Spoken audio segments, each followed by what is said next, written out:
try and stay with the GC contenders, not lose any time. But if the opportunity arises, then they have to battle and try and get some seconds.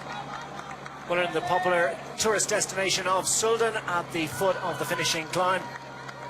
And coming up to the second classified sprint of the day, it's of little interest or little consequence to these riders. Zilio Kaisa just leads his breakaway companion, Matthias Brendler. Kaisa of Edix Quickstep, Brendler of the white colours. IAM Cycling due to close up at the end of the year.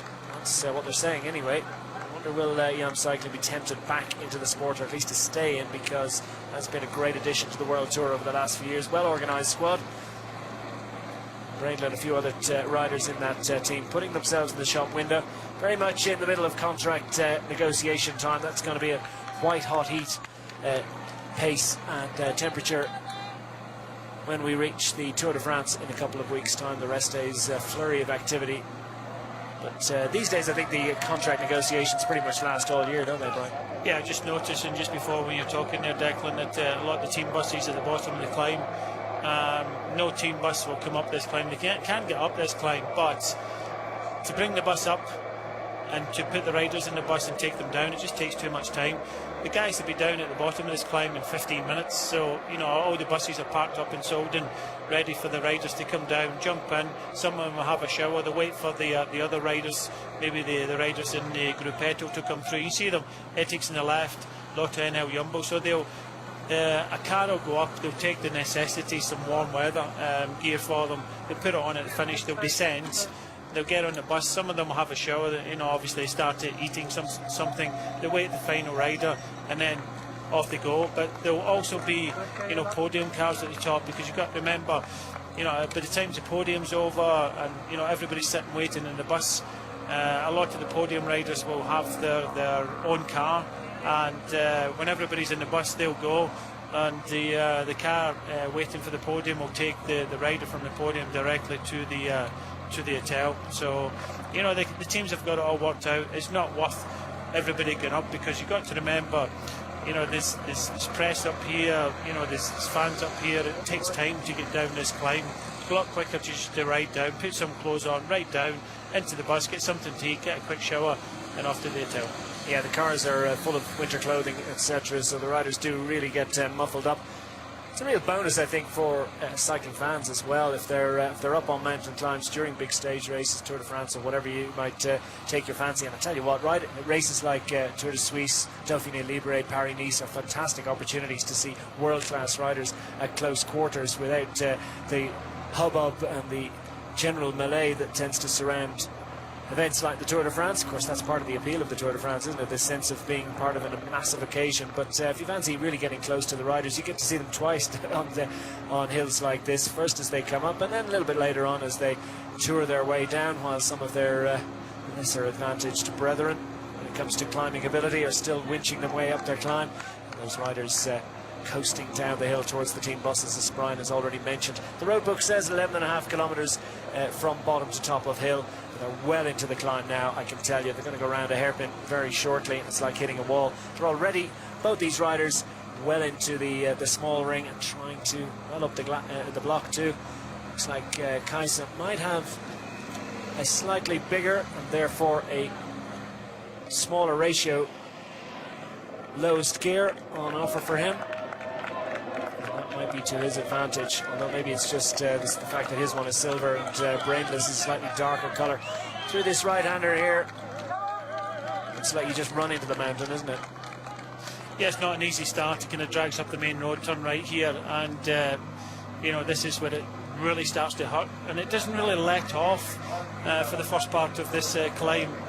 There is a slight descent through the kind of toll booth, but I think the first part of the hill is definitely harder than the second part of the hill, but second part of the hill, you've already done the first part, so you know it's brutal all the way up. And you know, you see Kaisa starting to struggle now out the saddle, and Brenley just sitting his own tempo. The gap coming down to 7 minutes and 16 seconds. I'm not too sure if this is enough, but it's been a brave performance by both of these riders.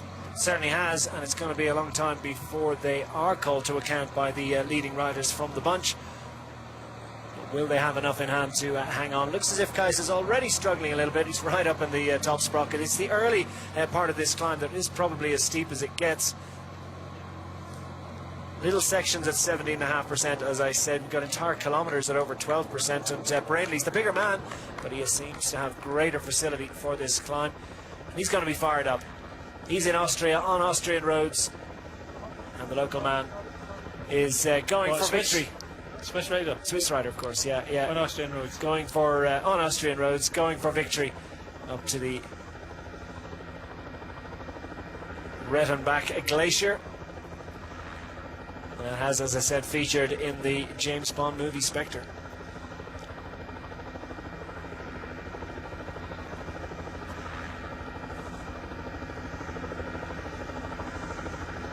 And that's where they're headed. And it's going to take them a while. Probably as long as that to be made. For Kaisa, it's got to be a little bit disappointing. In the break, the second day in a row, and perhaps just his legs a little bit tender after that massive effort yesterday. Yeah, and it's the effort today. They really, they needed, closer to 20 minutes. They never really got that. The maximum advantage they got was close to 12.5 minutes. They started this climb with just over 7 minutes, but as soon as the peloton start to get into a routine, then it's going to be very difficult. So it's a long way to go to the top for Brindley, but we'll have to wait and see what happens.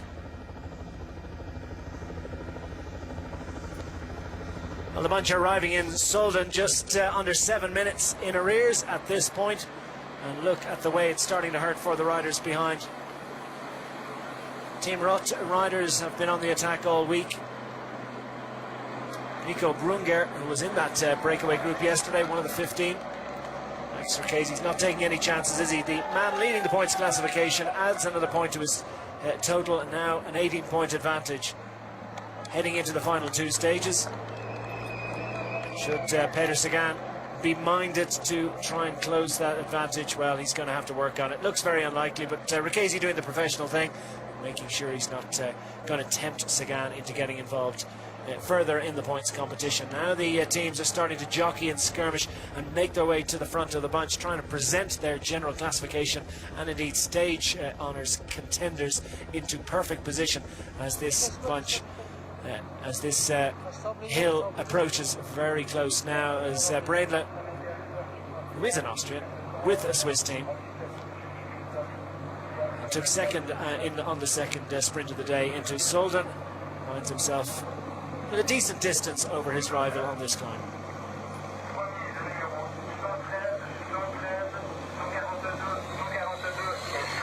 .8 kilometres, bit of a difference between his pace and the pace of the Trek Segafredo riders. Now, what have they got planned? Perhaps someone like Zoidel might fancy his chances of going for a stage honour. Slightly surprised to see that he hasn't got his mountain legs on so far. Maybe he's been saving it up for a finishing climb. Or are we going to have some early attacks on a hill that really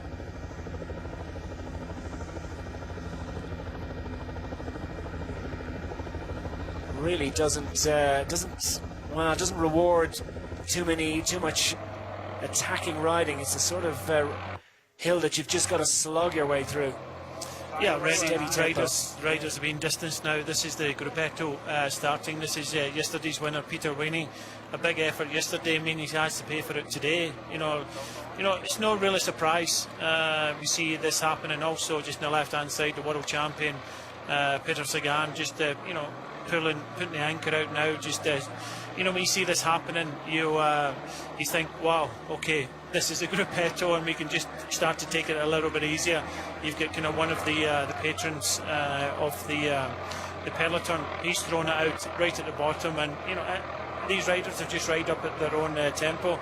With only two Austrians in this whole race, the Tour de Suisse, with this stage coming into Austria, no surprise to see Brindley in the breakaway. The only other Austrian in the race is from CCC, Sprandi Polkovica, and that's Grosschartner. And so Big stage here, the Queen stage. We're just about to turn right. This is where Eli Kaiser dropped the wheel of Matthias Brendley, but with only 6 minutes and 10 kilometres, he has a chance. But you know, once these guys start riding a hard tempo, I think with the efforts, especially on this stage of 224 kilometres, it's going to be very difficult for Matthias Brendley to hang in there. But I think everybody in IAM has obviously got the fingers crossed. Just noticed on the left hand side, the best placed in GC for Dimension Data, he's got a puncture, and Reinhard Janse van Rensburg is giving his wheel up to Nathaniel Berhane. Well, Berhane, we saw him in great mountain form a few days ago. That's not the ideal situation. They got to do it between themselves, no team help, but great teamwork there from Janse van Rensburg supporting Berhane. Berhane will just race through those riders that are already pulling the pen and understand that they're going to race into the gruppetto. That is one very impressive banner, isn't it? But you got to remember, he's only at 29th at 6 minutes and 22. I don't think he's too worried about the general classification. It's more of a case where Dimension Data were looking after him potentially for the stage win. And obviously, when you're not up there in the general classification, your team car's probably 30 or 40 seconds back.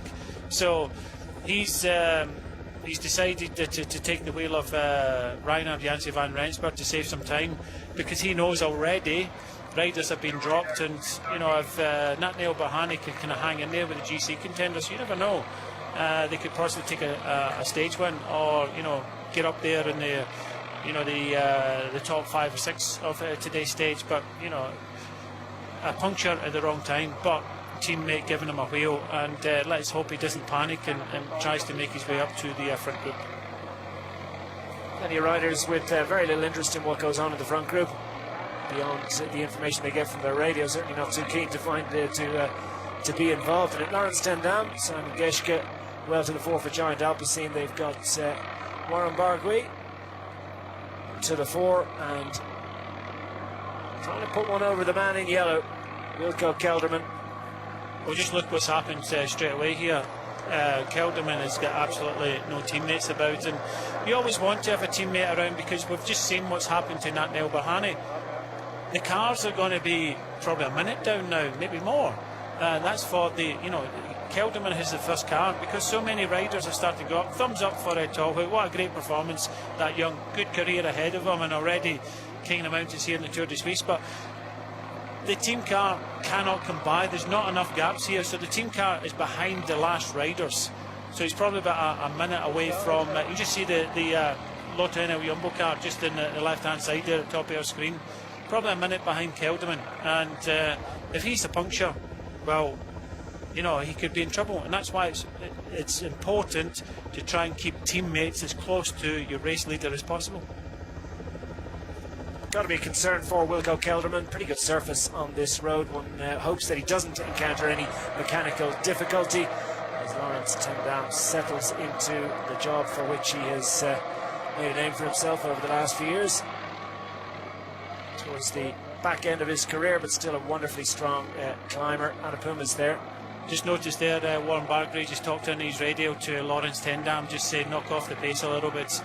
They've already lost Ten Dam. Geschke is the rider left, but look at the numbers that Team Sky have got. They've got Kirienka, Lopez, Geraint Thomas there. Atapuma will be a magnificent help today, a stage winner already in this race for TJ Van Garderen. But just look at the damage that's already been done. Still 9.5 kilometres to go, but Warren Bargray just looks serious, looks concentrated, and I don't think he looks overly comfortable. Well, that road race reviewer thinks that Sky might just let Kirienka off the hook, and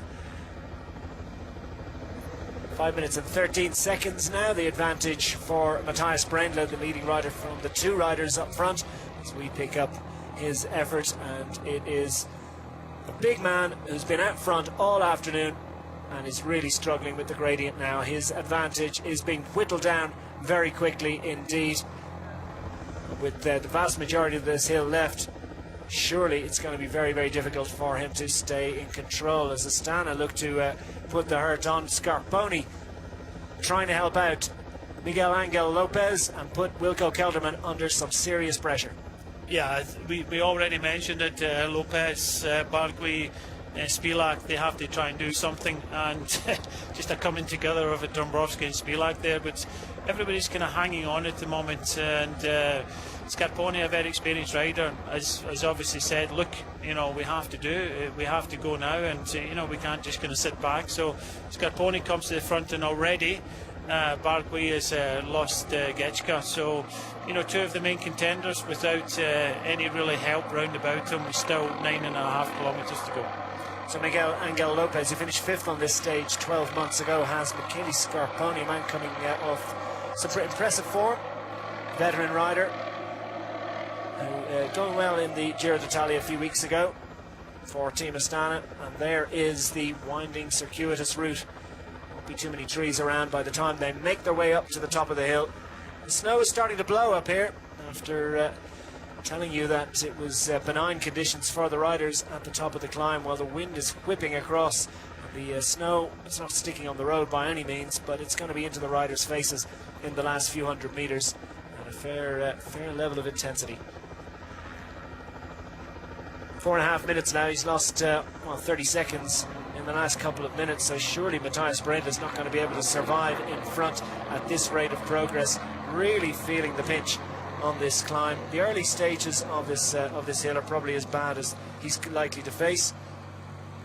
This is a little 13% section from kilometre 9 to kilometre 8.5. Like we've already said before, I think the first half of this climb, until we get to the toll booth, we get a slight descent just before that, but the first half of this climb is the hardest, but the second half of the climb doesn't have as much of the steep ascent, but the second half will be hard because you've already climbed the first half. So it's you know, it's a difficult climb all around, especially when you get a hard start. But you know, I think the second half of the climb will suit the likes of Geraint Thomas a little bit better. So it's a whittled down group now of the major contenders.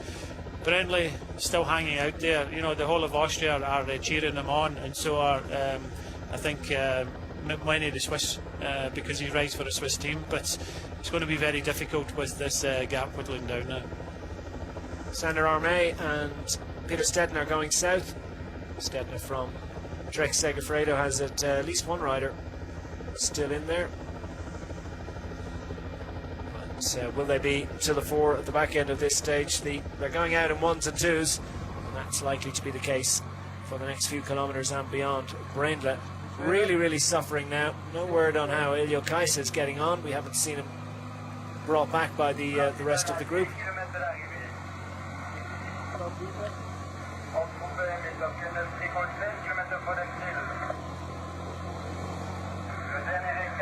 Brendle, former world hour record holder, a man who goes well on the track. Yeah, just getting an indication from the program editor that we're going to see snow at the finish. So this is live at the finishing line, so some snow coming down at the finish. So that's where the riders are going to come up to in the last 9 kilometres.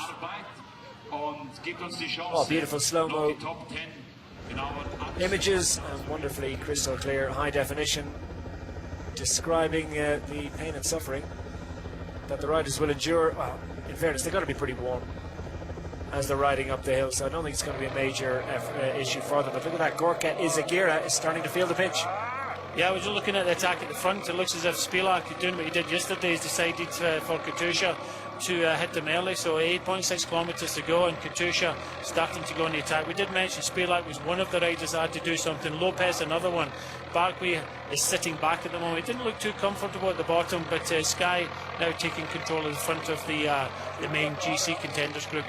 Well, Gorka Izagirre finds himself reduced to 11 kilometres an hour. Going to be half that for your average amateur rider, but for Izagirre it's just not fast enough. And after his breakaway heroics yesterday, slipping out of the top 10 is the likely eventuality. 2 Izagirre brothers in the top 10. But it's Jon Izagirre that the hopes of Movistar are now in, as we survey the scene and witness this effort. Is this Mamikin? It is indeed, from Team Katusha. Yeah, my mistake there. I just saw the red jersey, and I can only think of one rider. But this was a rider who was in the breakaway the other day, and a very good climber. But he's been told, obviously to try and go on the attack to make it a little bit harder. But Kirienka has got control of the front of the GC group, with Geraint Thomas sitting in second place.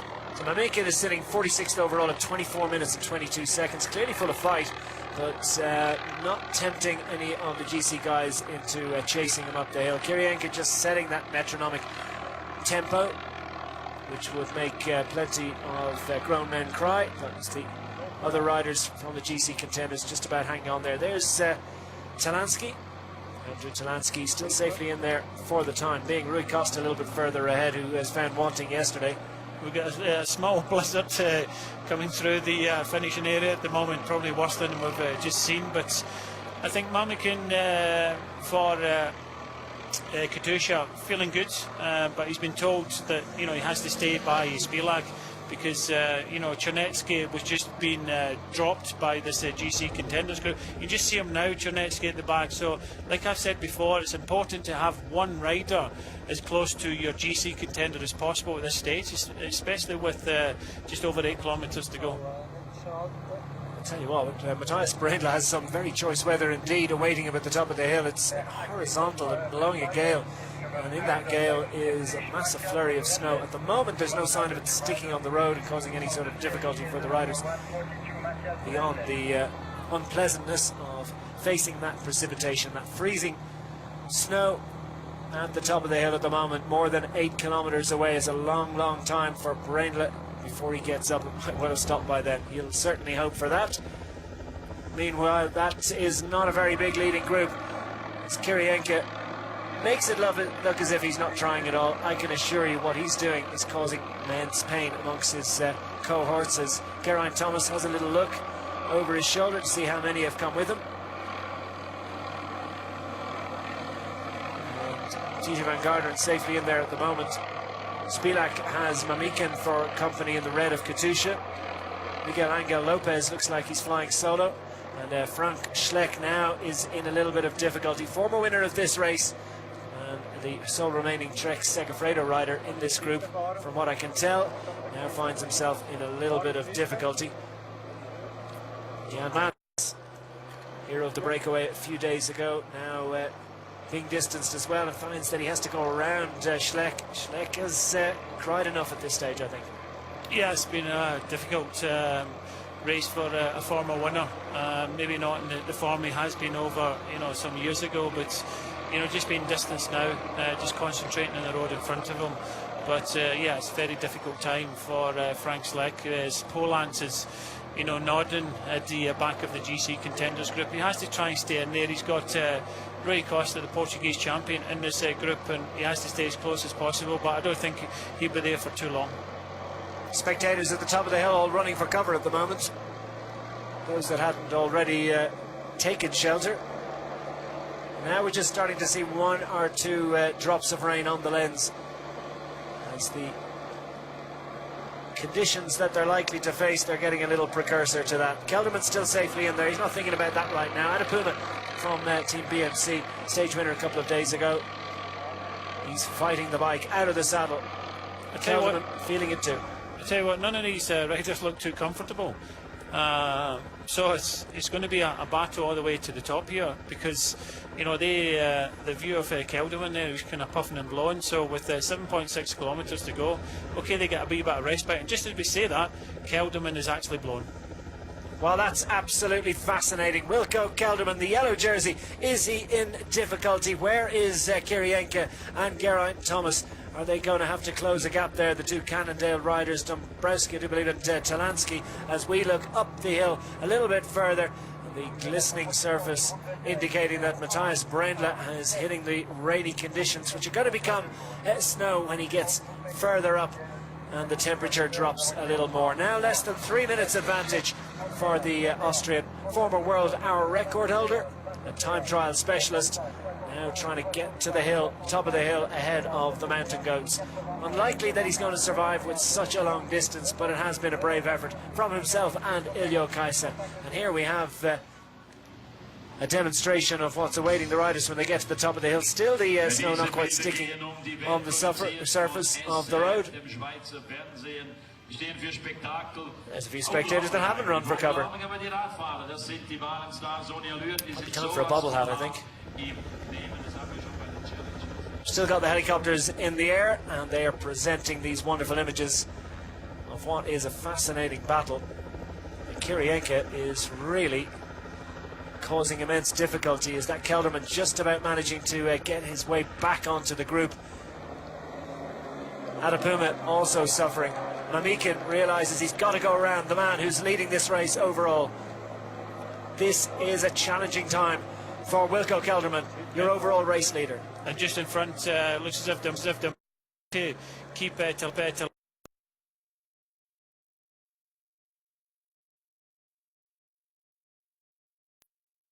he's got to go ahead of Kelderman. Kelderman is flying solo to the top of the hill and is watching the main contenders disappearing from view, and well, he'll do what he can and he won't panic. Experienced rider at this stage. He's 25 years of age. Kelderman out of the saddle for the first time in quite a while.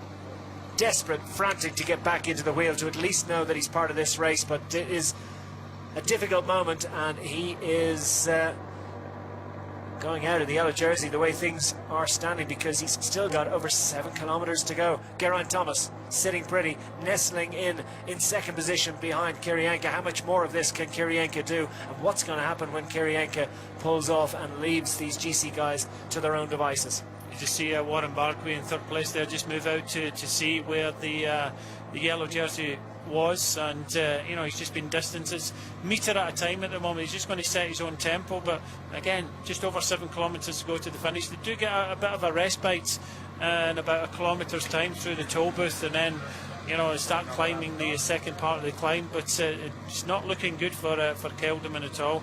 Okay, it's saying a matter of 4 seconds, but he just has to set a nice enough tempo. But Kirienka doing all the damage in this climb. Well, there's Ilio Kaisa from the early breakaway, has been dragged back by the main contenders. The next man, and only one man left in front of Vasil Kirienka at the moment, is Matthias Brandl of Team IM Cycling, just over 2 minutes his advantage.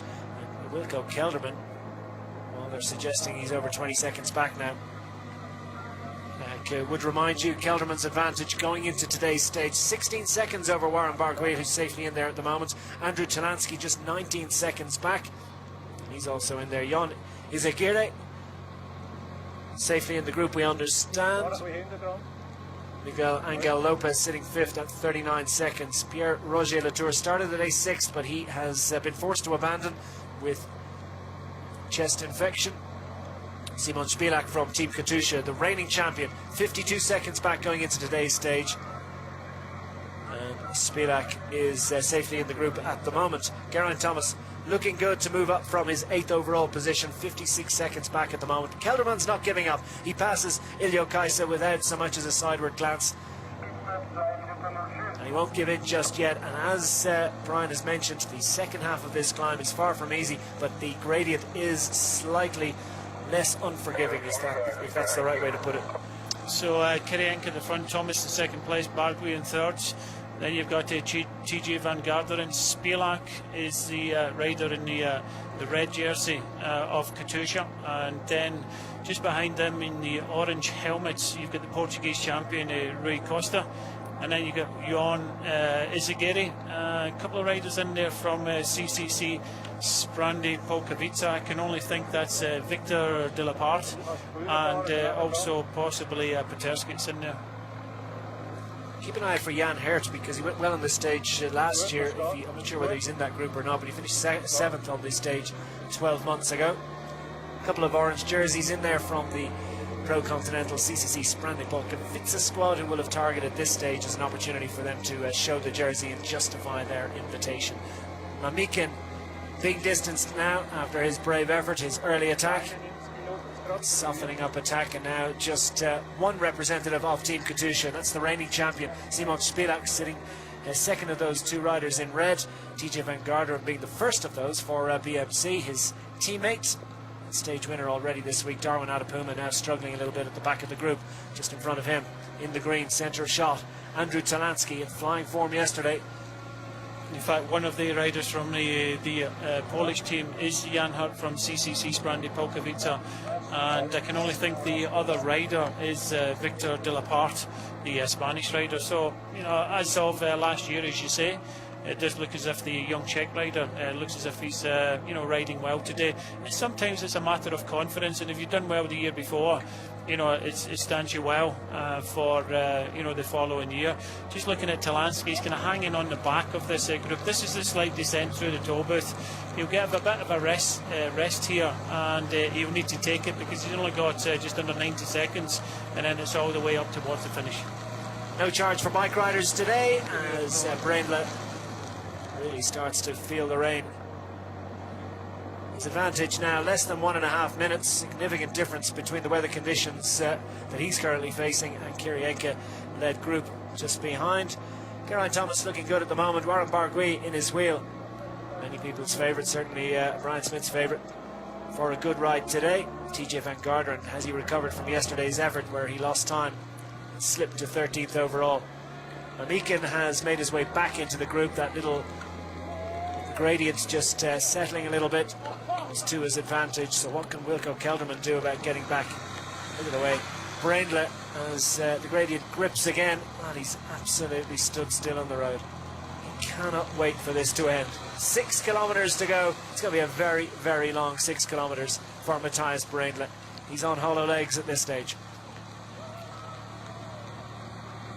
Brainla, remember, in the break all day, it's the longest stage of the week, 224.3 kilometres. They've done 218 of them at this stage. Through the toll booth, and look at the way the GC group are absolutely charging along.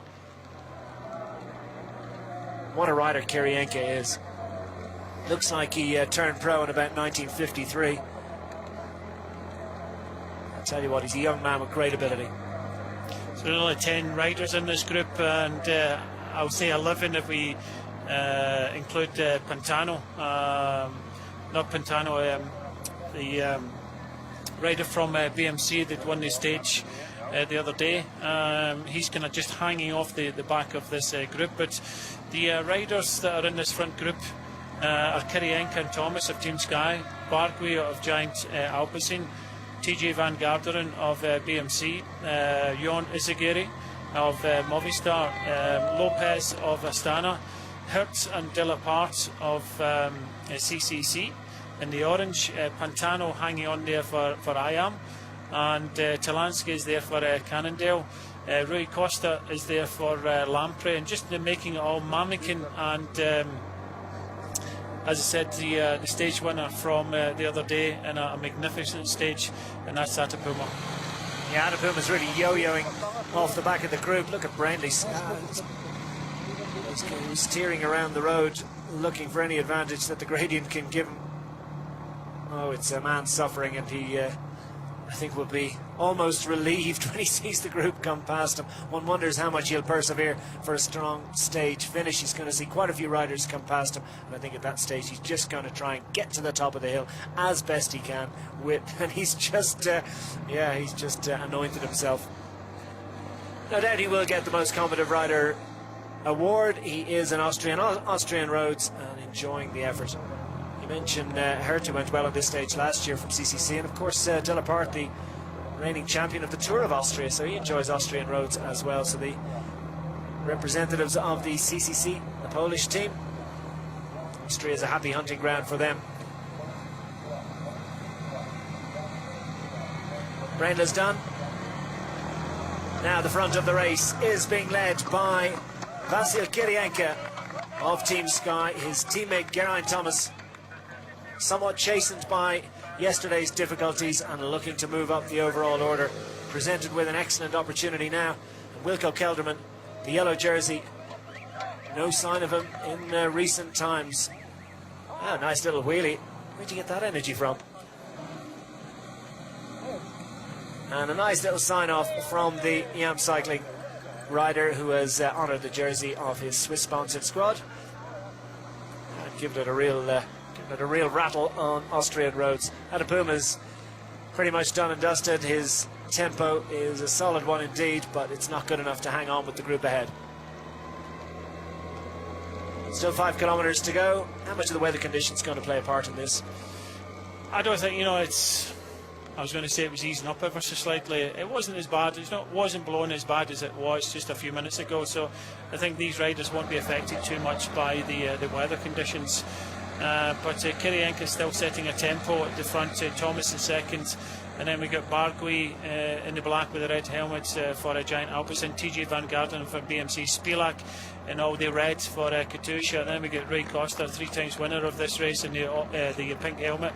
Johan Izagirre in the dark blue of Movistar. Lopez also in here for Astana. So most of the main contenders are here, as we're starting to see some of the riders also involved with this group at the front. Well, there's 5k to go. For the first time we see Vasil Kirienka blowing slightly, which would suggest he must be close to completing his work for the day. And the man that's pulling faces you wouldn't see in a House of Horrors at the moment is Andrew Talansky, who's currently sitting 3rd overall. Great opportunity to move up with Kelderman's difficulties, but for Talansky, he might be a little bit concerned. He's further back in the group than might be wise for a GC contender.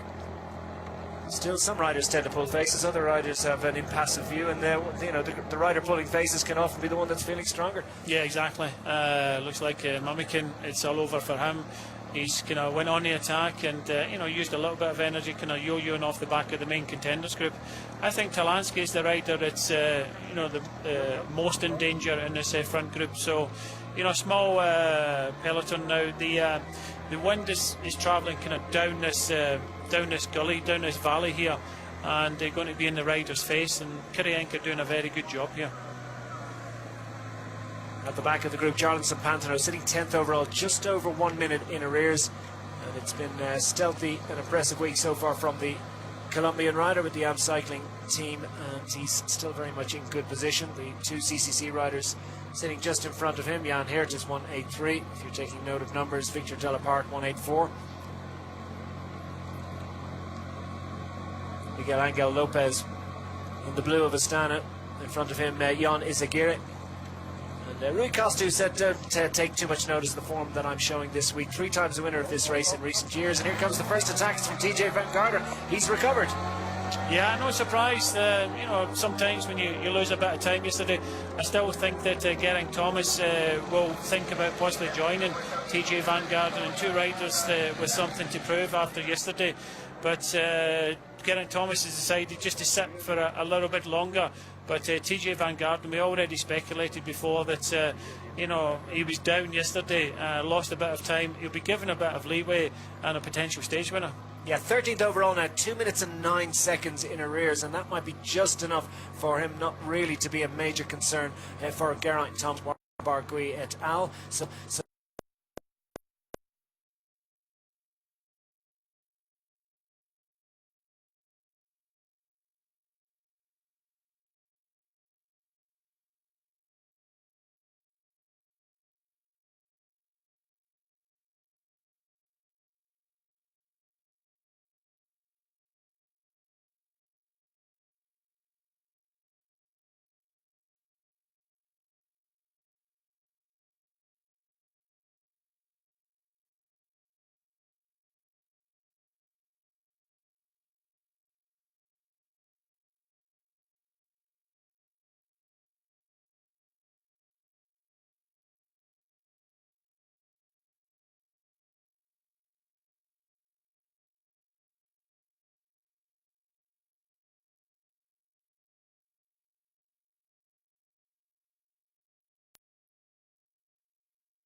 last year. Well, there's one American. And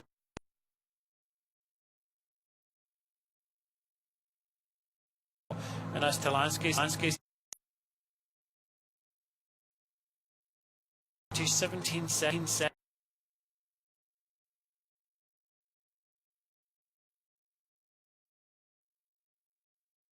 As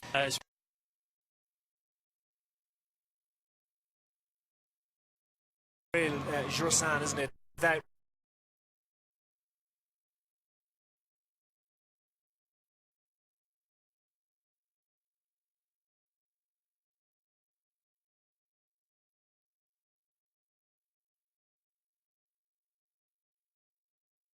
concerns about his ability to get to the top of the hill in the top.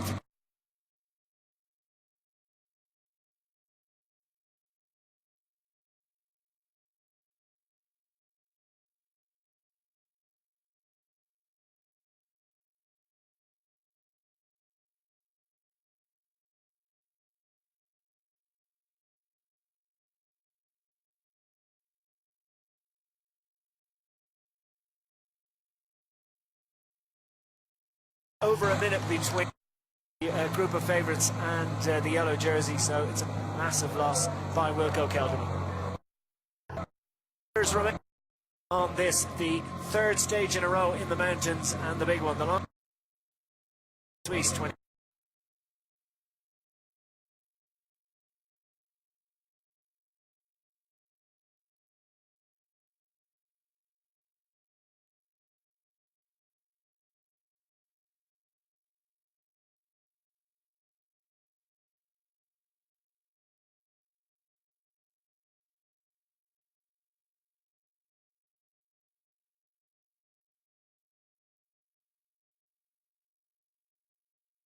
Sections of the climb, and maybe that's to his rider in stature, but Talansky just about manages to make his way back in as TJ Van Garderen still suffering his way, going his way to the top of this climb. 3k to go. It's a 19-second advantage for TJ Van Garderen over Warren Barguil. Just seen Talansky take a gel there, so he really is suffering, trying to do what he can to stay with the GC leaders group. Well, Warren Barguil's put 15 seconds into this group now, with Kirienka still able to do a job for Geraint Thomas. When will Thomas now try his own luck? Has Barguil been a little impetuous? No surprise that Van Garderen would try from a long way out, given that he's 2 minutes and 9 seconds down. But has Barguil, who just staying in the group, would be riding into the yellow jersey, has he been a bit impetuous, or does he know that he really needs to take time? No, he needs to take time. He needs to take time, and the other time trial specialists, especially riders like Talansky and Geraint Thomas. And if you feel okay, why not go on the attack? And he's thinking of a potential stage win as well. You've got to remember, his team members, his teammates have done a lot of riding on the front. We've seen young Sam Human, and so to repay them, Warren Barguil is just thinking of possibly, moving up in the overall, moving up into the yellow jersey, but also trying to get a stage win at the same time for Giant Opposite. Well, Kelderman's still fighting, as only a brave pro bike rider can possibly do. He's a minute 9 seconds down now on Warren Barguil. He started the day 16 seconds of an advantage. Certainly not going to go out of yellow. Can he stay in contention? There's 16 plus kilometres time trial tomorrow to his advantage. 16.8 kilometres to be precise. But is that going to be long enough to take back the time that he's leaking this afternoon? You'd have to worry about it. And now more attacks coming. Is this Pantano? Jarlinson Pantano has just decided to try his luck. Just over a minute back going into the start of the day. Still no reaction from Kirienka, no reaction from Geraint Thomas. Simon Spilak happy to sit in their wheels as well, and he's not going to worry about Jarlinson Pantano. So it's two riders who a little bit further down in general classification, Pantano and Van Garderen. They're sandwiching Warren Barguil, who certainly is a big threat. With this GC group, as they see the sun starting to shine on the finishing line now, but this GC group seems to be easing ever so slightly, and that's why Talansky started to move up. They're all really suffering, and that's why we're seeing the attacks. The attacks are coming because this GC group is slowed down a little bit, allowing the attacks to come. So TJ went, Barguil's decided, but he's looking behind. He's not going anywhere quickly at the moment, near anybody. But Tano decided, well, he's going to try and have a go, but I'm still waiting for a reaction from any of the other GC contenders that need to take a wee bit of time back, and that's the likes of Spilak, Geraint Thomas, even Lopez. They're all looking for time. Well, the sun's come out at the finish line, and as the riders make their way through the last turn, they saw the ski station for the first time. Another couple of hairpins before they make it up to the top. We're inside 2,300 metres for the leader of the stage, which is TJ Van Garderen from BMC. This is the man sitting second on the road at the moment, Warren Barguil from Giant Alpecin, and chasing him Jarlinson Pantano from Team IAM. 20 seconds is the advantage, and that's been constant for TJ Van Garderen. He's maintained that advantage. Diddy the Devil wants to get involved. TJ's not interested. All he can see is the finish line at the moment. Bargui's starting to suffer, I think. Yeah, it looks like that way. He's constantly looking behind. Pantano is not coming up, but still no reaction from the other GC contenders. Are they waiting, or they don't have it? But it's looking even better now for TJ Van Garderen, bouncing back after losing time yesterday. Could potentially be taking another stage win here in the Tour de Suisse for BMC. 27-year-old US rider, 5th in the Tour de France in 2014, forced to abandon while in a podium position 12 months ago, and it's all kicked off behind. Kirienka's done enough. What a great effort from him. 2 kilometers to the line. Let's see what's happening ahead. I'll be far more interested to see what's happening in that group. Little flurry of activity. Looks like Spilak might have been tempted to try his luck. Or is it Talansky? Talansky at the front of the group. Yeah, Talansky's gone, and Spilak reacted to Geraint Thomas as up to 3rd place. Jon Izagirre is up there as well. So the reaction came from as soon as Kirienka went over to the sides and let everybody come past. But again, back up towards the front, TJ Van Garderen looks to be taking back some time. Another good time trialist could be vaulting his way up the overall, but I think he's just thinking at the moment of a stage win and another one to make it 2 for BMC here in the Tour de Suisse. Yeah, Darwin Adapuma has been let go by the group, and his teammate TJ Van Garderen. Could have been 2 stage wins for the week for BMC Racing.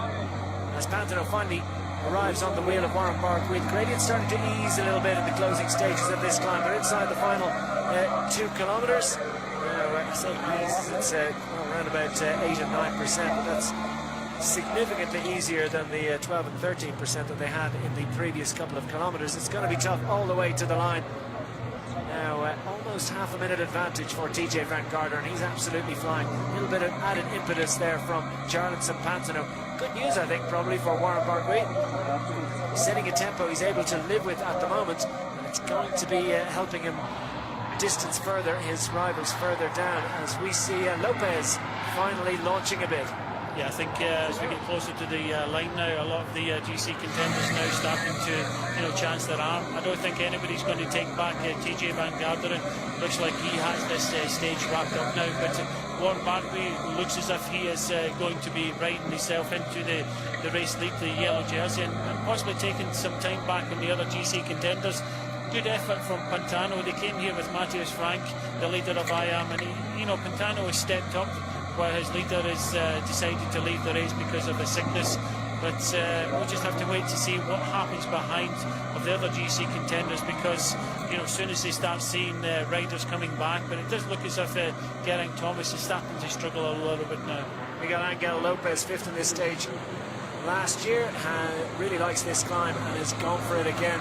Barguil goes in front of Jarlinson Pantano. I had to make a little adjustment a few moments ago. It was almost a touch of wheels, but they're all safely through that. They come to the King of the Mountains line, which comes a distance from the finish, 1,300 metres to be precise. So the 20 points on offer go to TJ Van Garderen. He's not interested. He's only interested in whether he's hanging on to this advantage, whether he's going to take a stage win in the Tour de Suisse. He'll surely move up in the overall standings. That'll be a bonus. Stage win is all he's thinking about at the moment. Warren Barguil goes again. You sense that he's really, really suffering, but he's getting the maximum out. He's fully committed to this. Jarlinson Pantano seems to have a little bit more impetus each time he goes through, but Barguil is still trying, is still pushing. What's their advantage? They were, 32 seconds down as they went through the King of the Mountains. Yeah, Geraint Thomas has now been distanced by Spilak and Lopez. So you can just see in front, and also Talansky has left this group of Geraint Thomas. So it does look as if Lopez is just in front of Talansky. Talansky is really battled through this stage. He's struggling early on, but he seems to have got better on this climb. And he's with Simon Spilak, who won this race last year, #1 in his back. As the sun actually starts to shine here at the finishing line, and it will be shining for TJ Van Garderen and BMC, because I cannot see anybody coming back to him now. Well, Talansky now puts a couple of bike lengths between himself and Simon Spilak, the reigning champion. Talansky settles into that rhythm as he chases Miguel Angel Lopez of Team Astana. And Lopez, in turn, has in his sights Jonathan Pantano and Warren Barguil. I think Lopez is going to get up to them. 1 kilometre to go for those 3 riders. Well under the banner at this moment is TJ Van Garderen, heading towards stage glory. But the man making the most progress at the moment is Miguel Angel Lopez of Team Astana. Yeah, he started today 39 seconds off the overall lead, so all of these riders are going to be moving in the general classification. You know, earlier on in this climb, Kelderman was in trouble, he never get back. Talansky was in trouble, he's battled his way up this climb, and he still, you know, looks very good, sitting just behind with the overall winner from last year, Simon Spivak. Lopez was 23 seconds behind Warren Barguil. Starting the day, looks like he's about to get back on terms. Another go from Barguil. Always looks as if he's in massive difficulty, but he's tremendously brave. He really loves to attack. It's these spurts of effort that really, you know, cost him and indeed other riders dear. Yeah, he's looking behind. He just has to kind of put his head down now. I know that he's been trying hard all the way up this climb, but you know, he spurts, then he eases up. He's the person that's going to be riding into yellow jersey. He's worried about Lopez and he reacts to Lopez very quickly. Warren Barguil just has to come to the front and ride as hard as he can. Don't worry about the bonus seconds at the finish, because he is putting time into everybody. Final kilometre at over 8% for these riders, but Warren Barguil is equal to the challenge as they hit the 500 metres to go. 8.5% the average over the final 500 metres. TJ Van Garderen's well into it. He's looking for the finish line. He's 400 metres ahead. He's got a 100-metre advantage, which equates to around about 30 seconds. Did anyway. I wonder whether Lopez has eaten into that advantage. He really has been on a charge in recent moments. Could Lopez be closing down TJ Van Garderen? Where is the American rider? He's into the finishing barriers. About 300 metres to go. Can Lopez and Barguil get back on terms for stage honours? It's getting close to the line, and who's able to react from behind? Jonathan Pantano is out of it at this stage. Warren Barguil feels Lopez going again. He's out of the saddle. Now TJ Van Garderen looks like he's safely through to the line. He has a little look over his shoulder. Lopez and Barguil are not going to be able to get on terms. Surely 200 metres to go for TJ Van Garderen, heading towards a famous stage victory in the Tour de Suisse. The American is back. He's holding his form nicely for the Tour de France, and he has added to his palmares with a wonderful stage success in the Tour de Suisse this afternoon. It's 2 stage wins this week for the Swiss-sponsored BMC squad. He'll get his hand in the air. The 27-year-old from the United States of America takes stage 7 victory. It's TJ Van Garderen that gets over the line first, and a muchly relieved man he is indeed. And now the clock starts to run. What's happening behind? Will Lopez be able to put time into Barguil? It looks as if Barguil has what it takes to stay with them, but it's a great second place finish on the line for the Colombian Miguel Angel Lopez, and the Frenchman Warren Barguil is heading into the yellow jersey. Here comes Andrew Talansky. Could he be second overall at the conclusion of today? There's lots of calculators have to be worked at. It's Jonathan Pantano that's going to finish just ahead of Andrew Talansky. And further behind, Simon Spivak has put some distance into Geraint Thomas.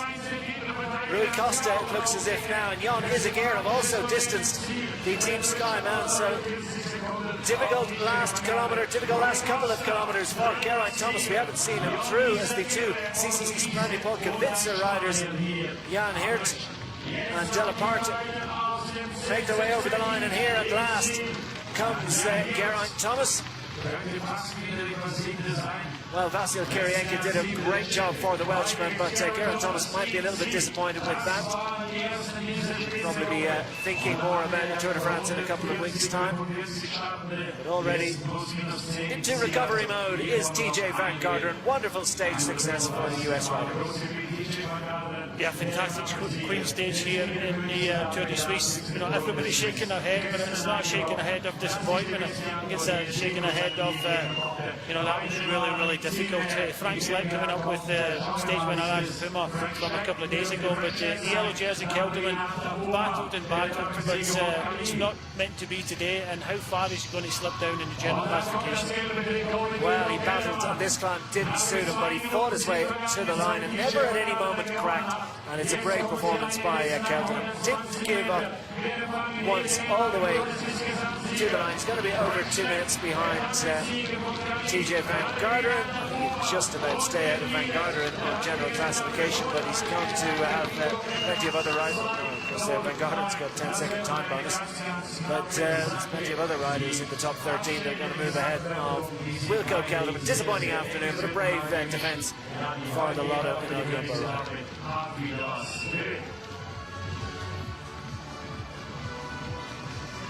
Still the riders come through. They're going to be coming through for quite a while now. At least the weather gods smiled on them a little bit. The rain abated, the snow abated in the closing stages. It was clear skies and clear view of the finish line. Kirienka, big round of applause and a hat tip to that man. Solid job he did. Led the group for much of that finishing climb.